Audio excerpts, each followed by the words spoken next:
بسم اللہ الرحمن الرحیم نحمدہ ونصلی علی رسولہ الکریم اما بعد فاعوذ باللہ من الشیطان الرجیم بسم اللہ الرحمن الرحیم رب اشرح لی صدری ویسر لی امری واحلل عقدۃ من لسانی یفقہوا قولی۔ سورۃ الغاشیہ۔ سورۃ الغاشیہ مکی صورت ہے، 1 رکوع ہے اور 26 آیات ہیں،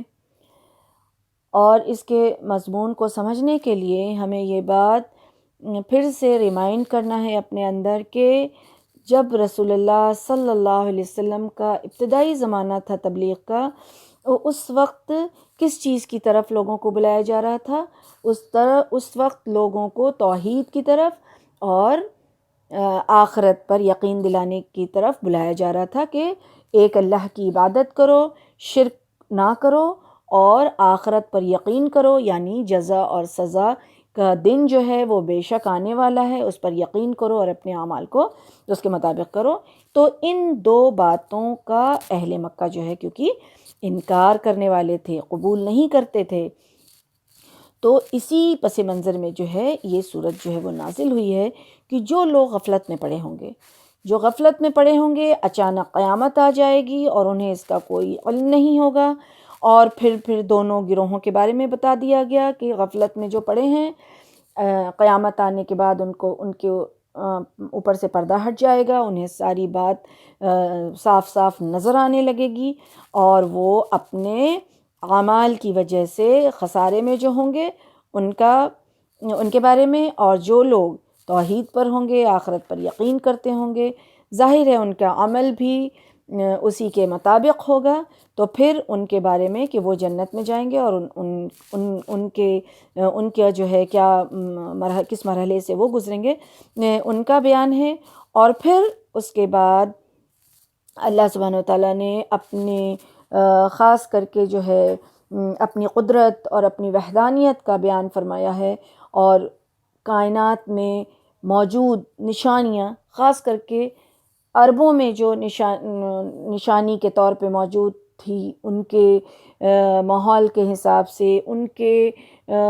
کے لیے جو آسانی میسر کرنے والی جو چیز تھی اس کے طرف نظر ڈالنے کے لیے کہا گیا، اس پہ توجہ غور و فکر کرنے کے لیے، اور پھر آخر میں جو ہے وہ تسلی دی گئی رسول اللہ صلی اللہ علیہ وسلم کو اور لوگوں کو، اور خاص کر کے اہل ایمان کو قیامت کے حالات کو یاد کرنے پر اور غور و فکر کی جو ہے وہ دعوت دی گئی۔ تو اس طرح سے اس صورت کو 3 حصے میں ہم دیکھ سکتے ہیں۔ پہلا حصہ قیامت اور 2 گروہوں کا تذکرہ، اور دوسرا حصہ اللہ کی قدرت اور وحدانیت کا بیان اور اللہ کی نشانیاں جو اس میں ہیں اس کے بارے میں بیان ہے، اور تیسرا حصہ وہ جب رسول اللہ صلی اللہ علیہ وسلم کو، اور خاص کر کے رسول اللہ صلی اللہ علیہ وسلم کے بعد لوگوں کو، سارے لوگوں کو، خاص کر ایمان والوں کو جو ہے وہ قیامت کے حالات کو یاد کرنے کے لیے، وہاں پہ غور و فکر کرنے کے لیے بات اس صورت میں بتائی گئی ہے۔ اس صورت کی اہمیت کو جاننے کے لیے ہم دیکھتے ہیں کہ رسول اللہ صلی اللہ علیہ وسلم کا معمول تھا کہ وہ عیدین اور جمعہ کی نماز میں اسی صورت کو پڑھا کرتے تھے، بلکہ اگر کبھی ایسا ہوتا ہے کہ عید جو ہے وہ جمعہ کے دن اگر ہو جاتی تو عید کی نماز میں بھی اور جمعہ کی نماز میں بھی رسول اللہ صلی اللہ علیہ وسلم اسی صورت کو پڑھا کرتے تھے۔ تو سورۃ الغاشیہ یہی اس میں یہ موضوع اور اس کا مضمون یہ ہے انشاءاللہ۔ اب ہم لوگ دیکھتے ہیں کہ بسم اللہ الرحمن الرحیم، هل اتاک حدیث الغاشیہ وجوہ یومئذ خاشعہ عاملۃ ناصبہ تصلی نارا حامیہ تسقی من عین آنیہ لیس لہم طعام الا من ضریع لا یسمن ولا یغنی من جوع۔ هل اتاک حدیث الغاشیہ، یعنی کیا آپ کو چھپانے والی آفت کی خبر پہنچی؟ چھپانے والی آفت کی خبر غاشیہ غشی سے ہے، غاشیہ غشی سے ہے، اور غشی کا معنی کیا ہے کہ ایک چیز پر دوسری چیز چھا کر اسے ڈھانپ دے، چھپا دے۔ اور غشی ایسی حالت کو کہتے ہیں جبکہ انسان کے ہوش و حواس کو ختم کر دے۔ جیسے انسان بے ہوش ہو جاتا ہے، غشی کھا کر کے گر جاتا ہے، تو اس وقت کیا ہوتا ہے؟ انسان کا ہوش و حواس ختم ہو جاتا ہے، اس کو کچھ پتہ نہیں رہتا ہے۔ اب یہاں غاشیہ ہے، تو غاشیہ کا معنی ہے وہ چیز جس کی ہیبت یعنی ڈر، جس کی ہیبت ہر شخص پہ چھا جائے اور اس کے ہوش و حواس کو گم کر دے، یعنی خوف کے مارے ہوش و حواس کا گم ہو جانا، وہ ہے یہ غاشیہ۔ یعنی اس سے مراد جو ہے وہ قیامت کا دن ہے۔ یعنی جب قیامت آئے گی تو پھر کیا ہوگا؟ وہ اتنی بڑی آفت ہوگی قیامت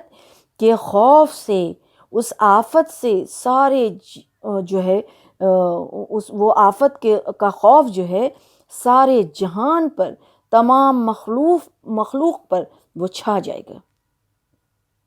وہ چھا جائے گا۔ اب یہاں جو سوال کیا جا رہا، کیا تمہیں اس چھپانے والی آفت کی خبر نہیں پہنچی ہے؟ یعنی یقیناً آئی ہے۔ اب یہاں ایک شوق بھی دلایا جا رہا ہے،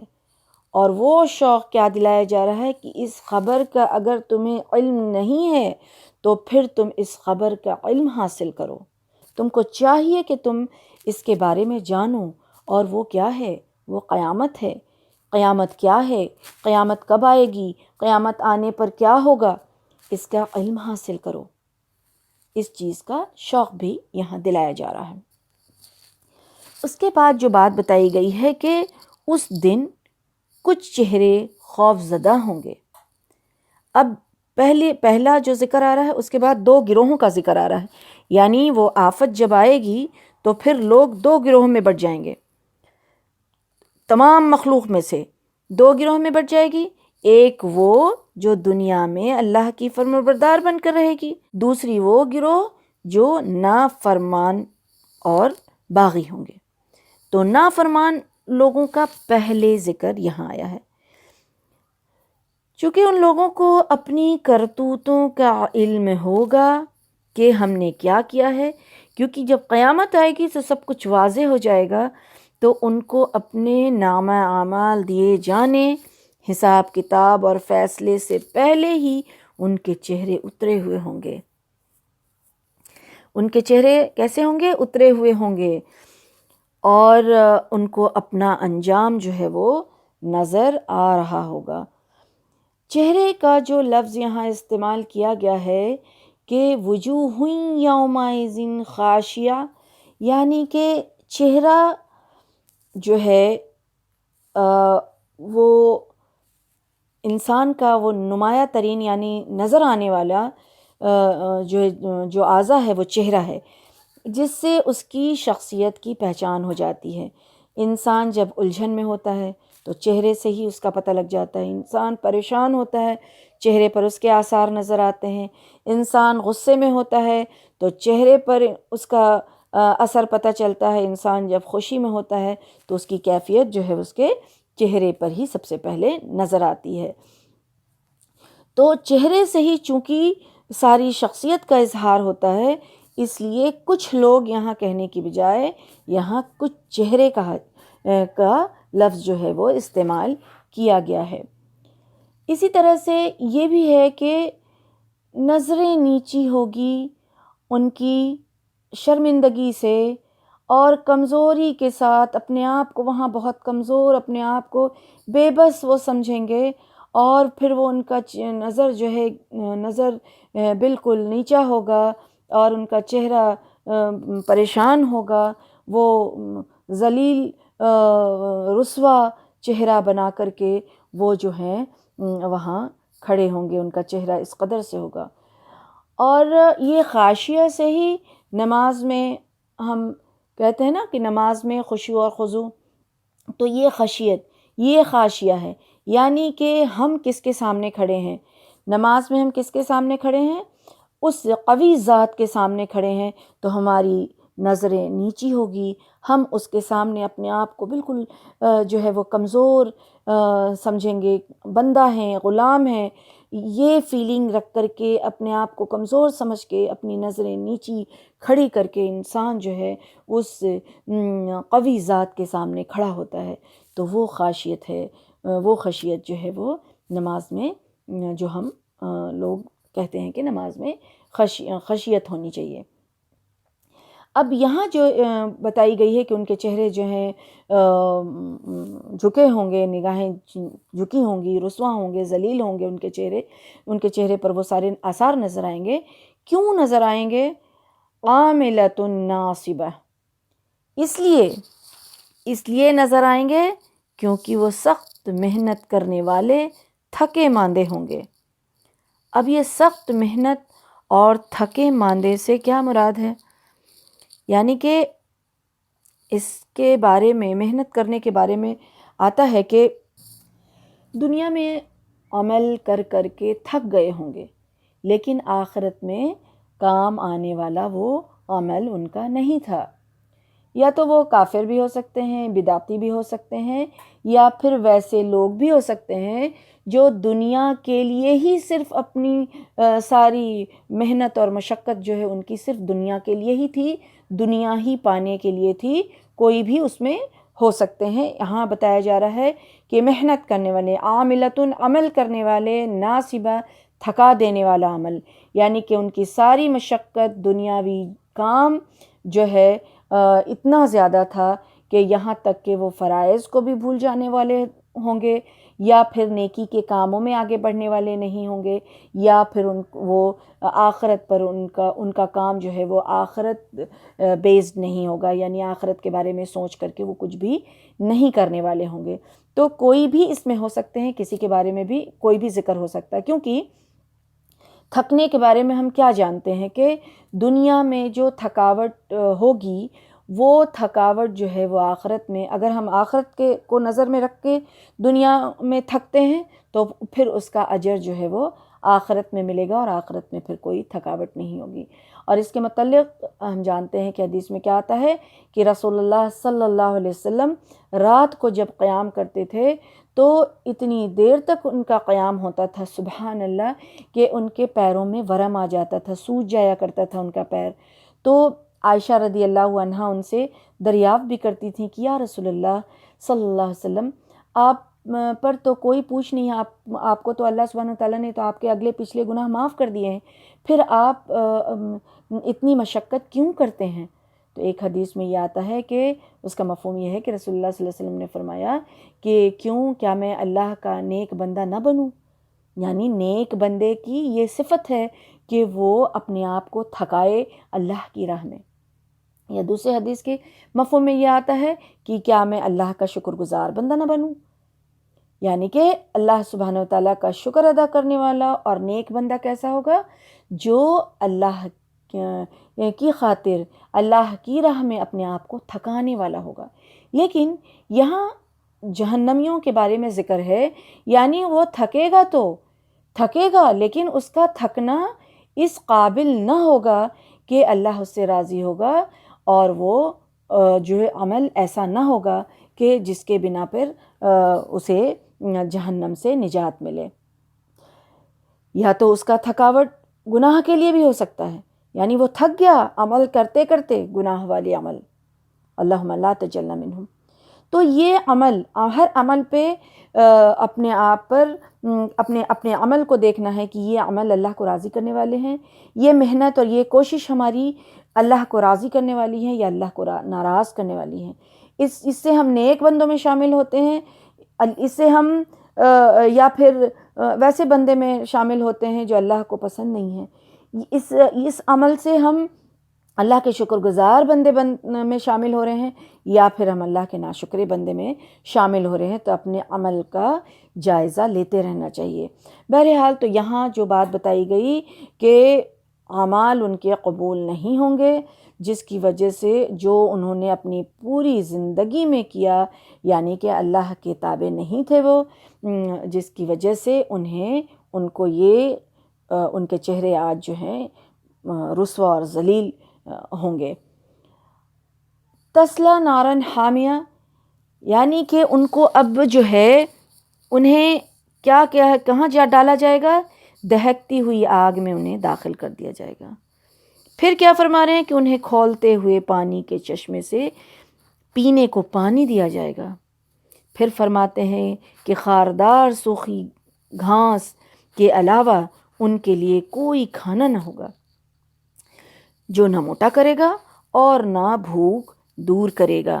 تو یہاں جہنم میں کیسے حالات ہوں گے اس کے بارے میں بتا دیا گیا کہ وہاں جو آگ ہوگی تو جہنم کا نقشہ کھینچا گیا کہ جہنم میں، اور دوسری جگہ میں بھی قرآن میں صراحت کے ساتھ جہنم کے بارے میں آیا ہے کہ جہنمی کے لیے آگ کے لباس جو ہے وہ کاٹے جائیں گے، ان کے سروں پر کھولتا ہوا پانی ڈالا جائے گا جس سے ان کی کھالیں ہی نہیں بلکہ پیٹ کے اندر کے حصے تک گل جائیں گے۔ سورہ حج میں اللہ سبحانہ وتعالیٰ فرماتے ہیں جہنمیوں کے لیے آگ کا اور جو ہے ان کے لیے آگ کا ٹھکانہ اور آگ کا ہی بچھونا ہوگا، یعنی آگ کا اوڑھنا اور آگ کا بچھونا۔ اور جہنمیوں کی جو گردنوں میں جو طوق اور ہاتھوں میں جو زنجیریں ہوں گی، پاؤں میں جو بیڑیاں پہنا کر آگ میں گھسیٹا جائے گا، وہ سب آگ کا ہی ہوگا۔ جہنمیوں کو جہنم میں آگ کے پہاڑ صعود پر چڑھایا جائے گا۔ اسی طرح سے قرآن میں بہت صراحت کے ساتھ اس کے بارے میں جہنمیوں کے بارے میں آیا ہے۔ تو یہاں جو یہ بات ابھی بتائی گئی کہ عمل کر کے وہ تھک گئے ہوں گے، تو ایک تو ہم لوگوں نے دیکھا کیا کہ دنیا میں ان کا عمل ایسا ہوگا جو آخرت میں قبولیت کے لائق نہیں ہوگا۔ اور اس کے متعلق آتا ہے کہ عمر رضی اللہ عنہ ایک بار جو شام کے سفر پر تھے تو انہوں نے ایک راہب کو دیکھا اور پھر بہت روئے اس کو دیکھ کر کے۔ تو لوگوں نے پوچھا کہ آپ کیوں رو رہے ہیں؟ تو عمر رضی اللہ عنہ نے فرمایا کہ کتنا محنت کر رہا ہے یہ محنت کش انسان ہے، لیکن یہ محنت کرنے کے باوجود بھی اس کے لیے آگ ہے۔ اور پھر یہی آیت انہوں نے تلاوت فرمائی، عاملۃ ناصبہ، یعنی وہ راہب تھا۔ رہبانیت اسلام میں نہیں ہے کہ سب کچھ چھوڑ کر کے صرف اللہ کی عبادت کے لیے پوری دنیا کو چھوڑ دو اور ساری حرام کو حلال اور حلال کو حرام کر دو اپنے بنائے ہوئے راستے سے۔ تو یہ اسلام میں ان چیزوں کو نہیں پسند کیا گیا، اللہ سبحانہ وتعالیٰ نے یہ طریقہ نہیں بتایا ہے۔ تو اب وہ محنت تو کر رہا ہے، وہ راہب محنت تو کر رہا تھا، اللہ کی عبادت میں ہی لگا ہوا ہے، لیکن اس کے لیے آگ ہے۔ تو عمر رضی اللہ عنہ اسی لیے اس کو دیکھ کر کے رونے لگے اور انہوں نے ایسا فرمایا۔ تو ہم لوگ دیکھتے ہیں کہ قیامت میں تو ایک تو یہ عمل ہو گیا، اور دوسرا وہ ہوا کہ جہنم میں کہا جاتا ہے کہ بعض مفسرین نے اس کے بارے میں لیا ہے کہ ایسے لوگوں کو جو گلے میں اور طوق پاؤں میں پہنایا جائے گا بیڑیاں، تو اسی حال میں کبھی انہیں کسی بلندی پر چڑھنے کا حکم دیا جائے گا اور کبھی اترنے کا۔ اسی محنت اور مشقت کی وجہ سے وہ تھک کر چور ہو جائیں گے۔ تو یہ چیزیں جو ہے، اور اس کا ذکر چونکہ یہ مفسرین نے اس لیے لیا ہے کہ اس کا ذکر جو ہے وہ سورہ مدثر میں بھی آتا ہے کہ جہنمیوں کو جہنم میں آگ کے پہاڑ صعود پر چڑھایا جائے گا، ہے نا۔ اور اسی طرح سے سورہ حاقہ میں بھی آتا ہے، سورہ مومن میں بھی آتا ہے کہ جہنمیوں کی گردنوں میں طوق، ہاتھوں میں زنجیر اور پاؤں میں بیڑیاں پہنا کر آگ میں گھسیٹا جائے گا۔ تو اس طرح سے وہاں بھی مشقت میں پڑیں گے وہ، اور دنیا میں انہوں نے جو ایسے عمل کیے ہوگے جس کی وجہ سے دنیا میں بھی جو ان کا عمل تھا وہ تھکا دینے والا تھا۔ بہرحال اب ان کو جو کھانا ملے گا اس کے بارے میں ذکر ہے، اور ان کو پانی جو ملے گا ان کے بارے میں ذکر ہے کہ ان کا پانی جو ہے وہ ایسا کھولتا ہوا ہوگا، ایسا بدبودار ہوگا جو منہ سے لگاتے ہی سارے چہرے کو بھون ڈالے گا۔ اللہ اکبر، اللہم لا تجعلنا منہم، اللہ ہم سب کی حفاظت فرمائے۔ تو ان لوگوں کا چہرہ جو وہ بھن جائے گا اس سے۔ یہ جہنم کی کیفیت بتائی گئی ہے، جہنم میں پینے کی وہ چیز ہے۔ اور پھر اس کے ابھی جو یہاں اس صورت میں جو ذکر ہے وہ کیا ہے کہ ان کو جو کھانے کی جو چیز ملے گی وہ کیا ملے گا؟ سوکھی ہوئی گھاس جو خاردار ہوگی، یعنی کانٹے دار ہوگی، خاردار یعنی خردرا ہوگا، اور اس کو نہ وہ کھانا نہ تو ان کو موٹا کرے گا، نہ بھوک ان کا دور کرے گا، کچھ بھی نہیں ہوگا۔ تو اس کے متعلق بھی آتا ہے کہ سورہ صافات میں بھی اللہ سبحانہ وتعالیٰ فرماتے ہیں کہ بد مزہ، بدبودار، کڑوا، کانٹے دار تھوہڑ کا درخت یعنی زقوم کے بارے میں آتا ہے کہ جہنمیوں کھانے کے لیے دیا جائے گا۔ جہنم میں ایسے کھانے کا ذکر ہے جہنمیوں کے لیے جو زہریلا، کانٹے دار، بد ذائقہ، تلخ ایسا ہوگا۔ یہاں دری آیا ہے یعنی خاردار خردرا گھاس، جس کا مزہ جو ہے، ذائقہ کیسا ہوگا؟ انتہائی تلخ، تیز یعنی کہ تیکھا اور بدبودار ہوگا، جب سوکھ جائے گا تو وہ زہر بن جائے گا۔ اور دوسری غذا کے بارے میں جو آیا ہے وہ کیا ہے کہ قرآن میں دوسری جگہ پہ آیا ہے کہ ان کو تھوہڑ کے درخت جو ہے کھانے کے لیے دیے جائیں گے، اور کچھ جگہ پہ آیا ہے کہ غسلین یعنی زخموں کا دھون انہیں جو ہے وہ دیا جائے گا پینے کے لیے اور کھانے کے لیے۔ اللہ اکبر۔ تو یہ جو ہے وہ پوری ڈیٹیل میں بتایا گیا، اور اس سے یہ جو طرح طرح کے کھانے بتائے جا رہے ہیں اس کی وجہ ایک تو یہ ہو سکتی ہے کہ الگ الگ مختلف قسم کے جو مجرم ہوں گے ان کا خوراک یعنی ان کا کھانا جو مختلف قسم کا ہوگا۔ دوسری وجہ یہ بتائی جاتی ہے کہ کھانا بدل کے دیا جائے گا، یعنی کہ کبھی ایک زمانے میں یہ کھانا دیا جائے گا، دوسرے زمانے میں یہ دیا جائے گا، اور تیسرے زمانے میں یہ دیا جائے گا، یعنی کہ کبھی ایک خوراک، کبھی دوسری خوراک، کبھی تیسری خوراک۔ لیکن یہ ساری جو چیزیں ہیں وہ انتہائی جو ہے وہ اس قدر بری چیز ہیں کہ کوئی انسان اس کو کھا نہ سکے، اور اس کے بارے میں ذکر آیا ہے۔ تو یعنی کہ جہنمیوں کو ایسی چیز جو ہے وہ کھانے اور پینے کے لیے دیا جائے گا۔ اور جو چیز یہاں بتائی جا رہی ہے، کھانے پینے کا مقصد ہوتا ہے، کھانے پینے کا مقصد ہوتا ہے، اور مقصد کیا ہے کہ انسان یا تو کوئی چیز کھاتا ہے یا تو مزے کے لیے کھاتا ہے۔ اس میں تین سبب یعنی تین جو ہے ریکوائرمنٹ ہے کھانے کے، اور وہ کیا ہے؟ ایک تو لذت حاصل کرنے کے لیے یعنی مزے کے لیے انسان کوئی بھی چیز کو کھاتا ہے۔ دوسری جو بات ہے وہ ہے کہ یا تو بھوک دور کرنے کے لیے اپنا کھاتا ہے، اور تیسری بات یہ ہے کہ انسان غذائیت کے لیے، طاقت ملنے کے لیے کھاتا ہے، جس میں جسم میں اس کے تقویت حاصل ہو۔ تو یہ تینوں ہی چیز کھانے سے ان کو، یعنی یہاں جو ذکر ہے کہ نہ تو موٹا کرے گا اور نہ بھوک دور کرے گا، یعنی کہ ظاہر ہے ایسی چیزیں، ایسی بدبودار اور کھردرا، کانٹے دار اور اتنا تلخ، اتنا جو ایسی چیزیں اس کو کسی کو کھانے کے لیے ملے گی تو وہ اس کا مزہ کیا آئے گا، بلکہ وہ تو اس سے نفرت ہی کرے گا۔ اور دوسری چیز ہے کہ بھوک اس سے کیا مٹے گی کہ وہ انسان جو چیز کھانا پسند نہیں کرے گا، کھا نہ سکے گا، تو بھوک تو اس کی مٹے گی نہیں۔ اور تیسرا یہ ہے کہ غذائیت اس چیز سے اس کو کیا ملے گی جو اتنی گندی اور جو ہے غلیظ چیز ہو، اس میں کوئی غذائیت بھی نہیں ہوگی۔ تو اس طرح سے کھانے کے جو مقصد ہیں وہ بھی وہاں پورے نہیں ہوں گے، اور کھانے سے ان کی تکلیف میں اور اضافہ ہی ہوگا، کوئی فائدہ ان کو حاصل نہیں ہوگا۔ تو اس طرح سے جہنمیوں کے بارے میں بتایا گیا کہ اگر تم توحید کا اقرار نہیں کرتے ہو اور آخرت کا یقین نہیں کرتے ہو، اور تمہاری محنت اور مشقت تھکا دینے والی ہے، لیکن وہ اس قابل نہیں ہے کہ اللہ سبحانہ وتعالیٰ کی بارگاہ میں وہ قبول ہو، تو پھر تمہارا ٹھکانہ یہ جہنم ہوگا، جہاں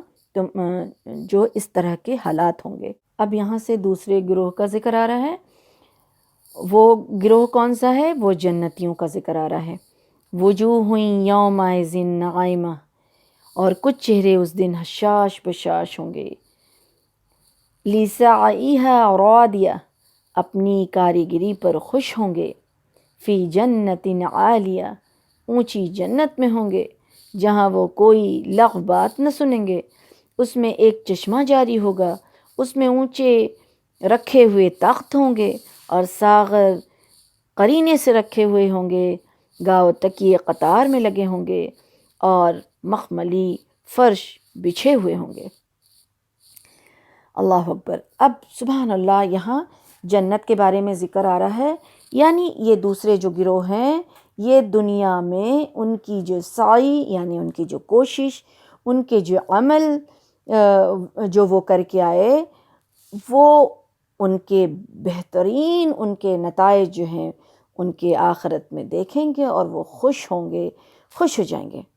انہیں اطمینان ہو جائے گا کہ دنیا میں ایمان لائے اور اصلاح اور تقوی کی زندگی اختیار جو کی تھی ہم نے، اپنے نفس کو اور اس کی خواہشات کی جو قربانیاں ہم نے کی تھی،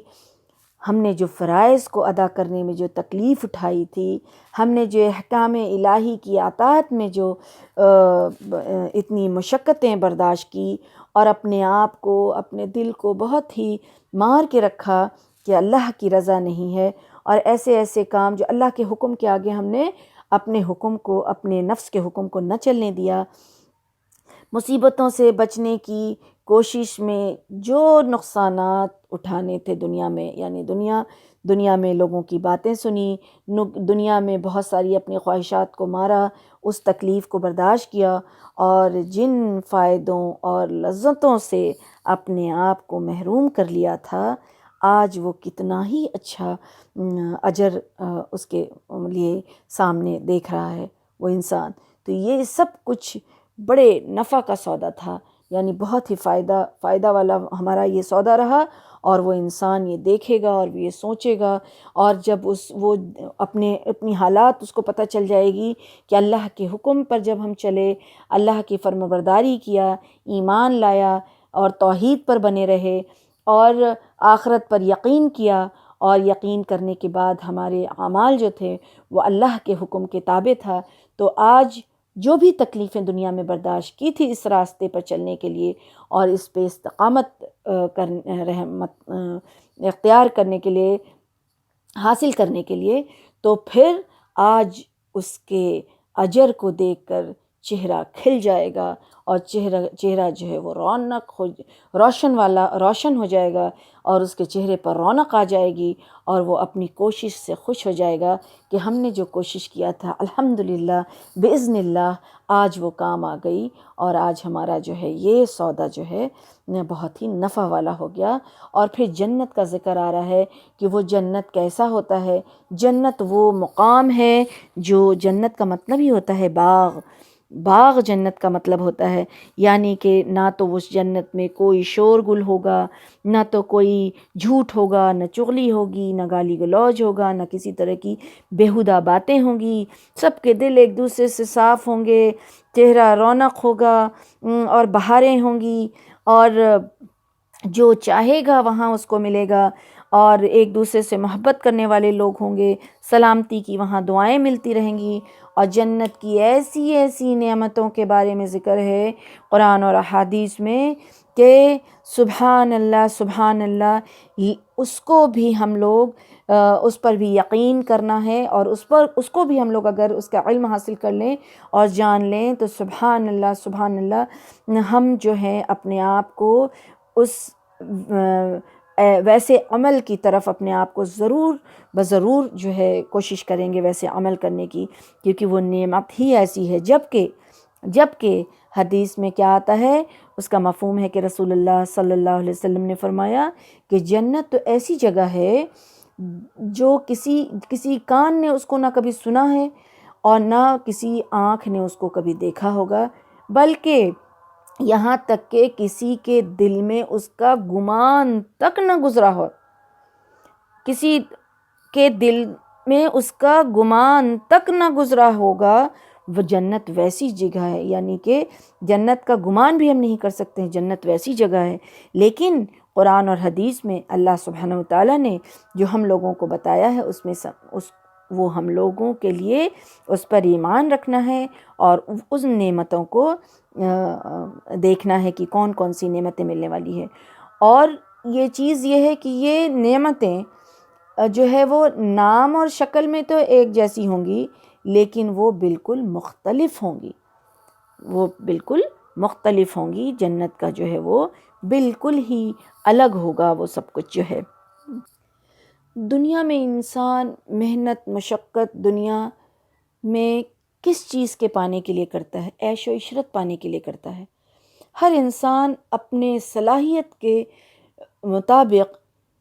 کوشش کرتا رہتا ہے کہ دنیا میں عیش و عشرت کی زندگی گزارے،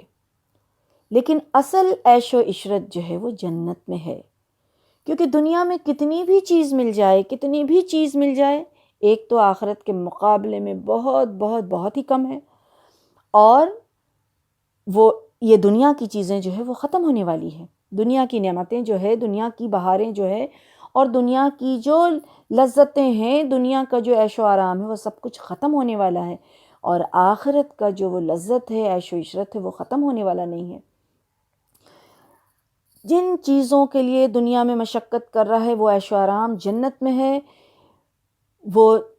لباس کی شکل میں ہو، یا پھر کھانے پینے کی شکل میں ہو، یا پھر آرام کی شکل میں ہو، یا مشقت کی شکل میں ہو، ہر پہلو میں جنت میں جو چاہے گا شخص اس کو وہ ملے گا۔ وہاں نوکر چاکر ہوں گے، وہاں 70 لباس جو ہے ایک بار انسان جو ہے جنتی جو ہے وہ پہنیں گے، باریک ریشم کے لباس ہوں گے، عورتوں کی ایک ایک دوپٹہ جو ہوں گی وہ اتنی قیمتی ہوں گی کہ دنیا اور دنیا میں ساری چیزوں سے جو ہے وہ قیمتی ایک دوپٹہ ہوگی۔ اسی طرح سے سونے اور چاندی کے جو ہے وہاں درخت ہوں گے، اور کھانے پینے کی ہر چیز مہیا ہوگی، جب خواہش کرے گا انسان وہ اس وقت اس کو ملے گا، اور چشمے جاری ہوں گے، ہوائیں ہوں گی، فضا وہاں کا جو ہے نہ تو وہاں بہت گرمی ہوگی نہ تو بہت سردی ہوگی، بلکہ سدا بہار موسم ہوگا۔ تو وہ جنت کیا ہی حسین ہوگا، اور ہم سب کو چاہیے کہ ہم ایسی کوشش کریں اور اللہ کے تابع ہو کے زندگی گزاریں تاکہ جنتیوں میں شامل ہوں، جنتیوں میں سے ہو جائیں۔ تو یہ دعوت دے کر کے یہاں بتائی گئی بات کہ جو توحید کا اقرار کرے گا اور اللہ کے تابع ہو کر زندگی گزارے گا، اس کے لیے پھر ایسی لازوال جنت ہے۔ سبحان اللہ، اللہم اجعلنا منہم، اللہم اجعلنا منہم، اللہ ہم سب کو اس جنت میں جو ہے داخل ہونے والا بنا دے اپنی رحمت سے، آمین یا رب العالمین۔ اب جو اس سورہ کا تیسرا جو حصہ ہے وہ ہے کہ اللہ سبحانہ وتعالیٰ جو ہے اپنی نشانیاں اور اپنی نعمتوں پر غور و فکر کرنے کے لیے دعوت دے رہے ہیں کہ جب تم لوگ مانتے نہیں ہو، اگر یہ لوگ نہیں مانتے ہیں تو کیا یہ اونٹوں کو نہیں دیکھتے کہ کیسے بنائے گئے، آسمان کو نہیں دیکھتے کہ کیسے اٹھایا گیا، پہاڑوں کو نہیں دیکھتے کہ کیسے جمائے گئے، اور زمین کو نہیں دیکھتے کہ کیسے بچھائی گئی۔ یہ ساری چیزیں اللہ سبحانہ وتعالیٰ فرما رہے ہیں، یعنی اگر یہ لوگ آخرت کی یہ باتیں سن کر کہتے ہیں کہ آخر یہ سب کچھ کیسے ہو سکتا ہے، تو کیا خود اپنے آس پاس کی دنیا میں جو چیزیں ہیں، دنیا میں جو اللہ کی نعمتیں ہیں، جو نشانیاں ہیں، ان پر نظر ڈال کر انہوں نے کبھی یہ نہیں سوچا کہ یہ اونٹ کیسے بن گئے، یہ آسمان کیسے بلند ہو گئے، یہ پہاڑ کیسے قائم ہو گئے، یہ زمین کیسے بچھ گئی؟ یہ ساری چیزیں اگر بن سکتی تھیں تو بنی ہوئی ہیں، تو ان کے سامنے چونکہ یہ موجود ہے تو اس کو دیکھ رہے ہیں، مان رہے ہیں، اس پر اگر غور و فکر کریں تو کیا قیامت نہیں آ سکتی ہے؟ آخرت میں ایک دوسرے جو ایک دنیا ہوگی وہ کیوں نہیں بن سکتی ہے؟ جو ایک دوسری دنیا ہوگی وہ کیوں نہیں بن سکتی ہے؟ جب یہاں ایک دنیا بن سکتی ہے، یہ ساری چیزیں اس میں ہو سکتی ہے، تو پھر ایک اور دنیا بھی اللہ سبحانہ وتعالیٰ بنا سکتے ہیں۔ دوزخ اور جنت کیوں نہیں ہو سکتا ہے؟ یہ تو ایک جو ہے، جو لوگ غور و فکر نہیں کرتے ہیں، جو اپنے عقل کا استعمال نہیں کرتے ہیں، وہ دنیا میں آنکھیں کھولنے کے باوجود بھی، ان چیزوں کو دیکھنے کے باوجود بھی لوگ یہ سمجھنے کے لیے تیار نہیں ہیں اور وہ اس چیز پر یقین کرنے کے لیے تیار نہیں ہیں، جبکہ وجود میں یہ ساری چیزیں جو آ چکی ہے، یہ بہت بڑی نشانی ہے۔ انسان اس پر اگر اپنے عقل کا استعمال کرے تو پھر یہ ممکن نہیں کہ وہ اس چیز سے انکار کر دے کہ صرف اس کے پیچھے ایک ذات ہے جو اس کاریگری میں اس کا ہاتھ ہے، اور صرف ہمیں اسی کی عبادت کرنی چاہیے، یعنی توحید کا اقرار کرنا چاہیے۔ اور چونکہ اللہ سبحانہ وتعالیٰ نے ان چیزوں کا وعدہ کیا ہے تو آخرت بھی آئے گا اور اللہ سبحانہ وتعالیٰ حساب کتاب لے گا، تو اس پر ضرور یقین کرے گا انسان، لیکن چاہیے کہ اس کو عقل کی آنکھ کھول کر کے جو ہے وہ مشاہدہ کرے ان چیزوں کا۔ اور یہ اونٹ کے بارے میں جو ذکر آیا، تو یہ اونٹ کی جو خصوصیت ہے اس کے مطابق کیسے وہ بن گیا؟ کیونکہ جو جانور جو ہے جانور عرب کے جو صحرا یعنی ریگستان میں رہنے والے انسانوں کی ضرورت تھی، وہ اونٹ جو ہے وہ ریگستان میں رہنے والے لوگوں کے لیے ضرورت تھی۔ یہ آسمان کیسے بن گیا جس کے فضا میں انسان جو ہے وہ سانس لے رہا ہے؟ اگر وہ ہوا وہ جو نہ ہو جس سے انسان سانس لے رہا ہے تو پھر کیا ہو انسان کا؟ جس کے بادل جو ہیں وہ بارش برساتے ہیں، بارش گراتے ہیں زمین پر، جس سے پیڑ پودے اور سارے نباتات اور سب کچھ جو ہے اس کے ذریعے سے اللہ سبحانہ وتعالیٰ جو ہے وہ پھل اور رزق جو ہے فراہم کرتے ہیں، یہ ساری چیزیں نہ ہو، سورج کی روشنی نہ ہو، گرمی فراہم نہ ہو انسان کو، تو پھر چاند ستارہ یہ ساری چیزیں جو ہے اللہ کی نشانیوں میں سے نشانی ہے، یہ زمین کیسے بچ گئی؟ تو یہ ساری چیزیں جو انسان کی ضرورت بھی ہے، جو انسان کی ضرورت کو پوری کر رہی ہے یہ ساری چیزیں، تو پھر انسان اس چیز کو کیوں نہیں مانتا ہے؟ کیوں اس چیز پر یقین نہیں کرتا ہے؟ کیوں وہ اتنا ہٹ دھرم بنا ہے کہ وہ یہ سمجھتا ہے کہ یہ ممکن ہی نہیں کہ قیامت آئے گی؟ ان چیزوں پر ان کو دعوت دی جا رہی ہے کہ ان چیزوں کو دیکھو اور غور و فکر کرو، کیا یہ چیزیں تم بنا سکتے ہو؟ کیا ان چیزوں پر تمہارا اختیار ہے؟ یا کوئی ایسی ہستی ہے بلند درجے کی جو اس کاریگری میں جس کا ہاتھ ہے؟ یہ ممکن نہیں کہ کوئی دوسرا اللہ کے علاوہ کوئی اور اس کو بنا سکے یا اس کے نظام کو چلا سکے۔ تو اس دعوت کے بعد اگر کوئی نہ مانے تو پھر ان کے لیے پھر عذاب جو بتایا گیا جہنم وہی ہوگا، کیونکہ عرب میں جو یہ بدو اور خانہ بدوش جو لوگ تھے ان کے لیے اونٹ کی طرف ان کو توجہ دلائی گئی، خاص کر کے کہ ان کے لیے یہ قیمتی متاع تھا، یعنی سامان تھا ان کے لیے، کیونکہ وہ لوگ ریگستانی سفر کرتے تھے جس کے لیے یہ اونٹ جو ہے وہ سوٹیبل تھا۔ پھر 10 دن پانی پینے کے بغیر وہ گزار سکتا ہے اونٹ، بلکہ بے تکلف وہ سفر جاری رکھتا ہے، یعنی کوئی اس کو پریشانی نہیں ہوتی ہے، اور کچھ بھی خاردار یہ جو ہے جھاڑیاں بھی کھا لیتا ہے، خشک سوکھی پکی چیز بھی کھا لیتا ہے، اور پھر ریت میں اس کے پاؤں جو ہے دھنستے نہیں ہیں، اور آرام سے یہ سفر کرتا چلا جاتا ہے، اور ریت پر چلنے کی وجہ سے یہ تھکتا بھی نہیں ہے، اور سب سے بڑھ کر یہ سب جو ہے وہ جانوروں سے جو ہے زیادہ بوجھ بھی اٹھاتا ہے، یعنی کہ یہ جانور ان لوگوں کے لیے بہت ہی فائدہ مند تھا۔ تو ایسی چیزیں، اور ان کے لیے وہ چیزیں نہ ہوتی تو ان کو بہت مشقت اٹھانا پڑتا، تو یہ چیزیں اللہ سبحانہ وتعالیٰ نے جو ان کے مطابق پیدا کیا، تو یہ کتنی بڑی نشانی ہے کہ اس کے مطابق کون کر سکتا ہے،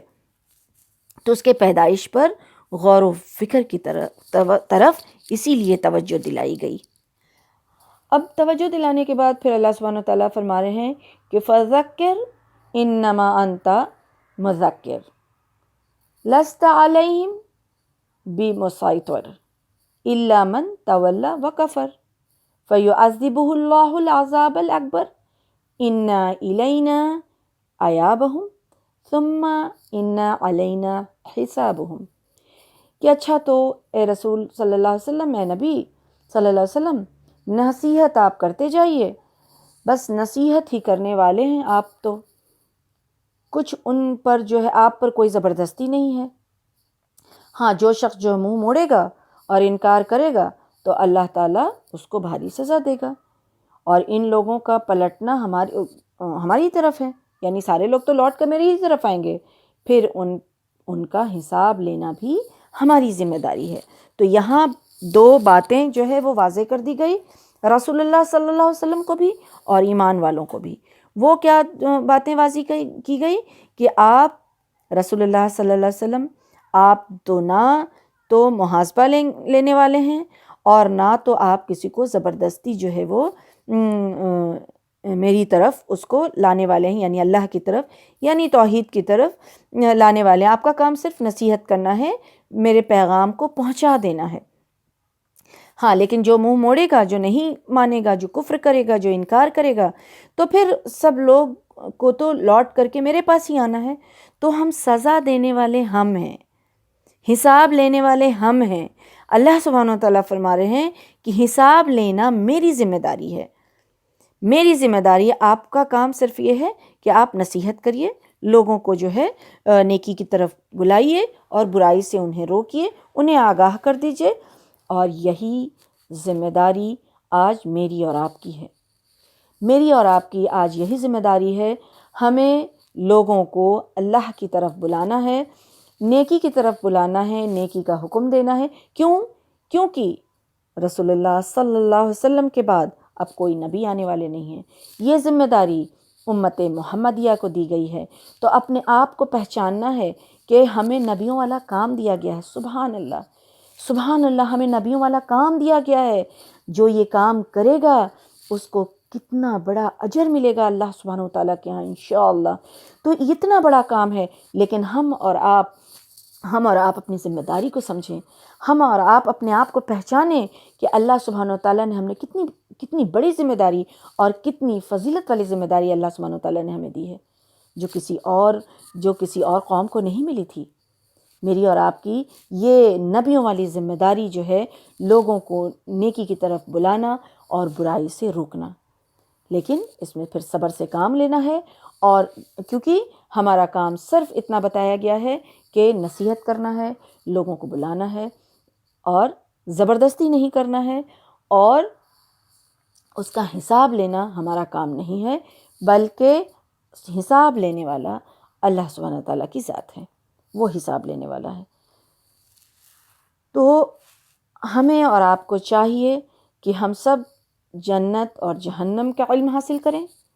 تاکہ ہم اچھی چیز کو جانیں گے تبھی اچھی چیز حاصل کرنے کی کوشش کریں گے، بری چیزوں کا علم ہوگا تو برائی سے بچیں گے، اور قیامت کیا ہے، قیامت کے بارے میں بھی ہمیں جاننا چاہیے، تاکہ وہ ہولناک چیز، وہ دہشت والی چیز جو ہے، جس سے انسان کا ہوش و حواس جو ہے گم ہونے والا ہے، تو آخر وہ کون سا مرحلہ ہے، وہ کیسا مرحلہ ہے، ہمیں اس کے بارے میں بھی علم ہونا چاہیے، اور جس کا علم کے بنا پہ عمل ہوگا وہ انسان جو ہے وہ کامیاب ہوگا۔ تو اللہ سبحانہ وتعالیٰ سے دعا ہے کہ اللہ سبحانہ وتعالیٰ ہم سب کو عمل کرنے والا بنا دے، سننے اور کہنے سے زیادہ عمل کرنے کی توفیق دے دے، آمین یا رب العالمین۔ وما علینا الا البلاغ۔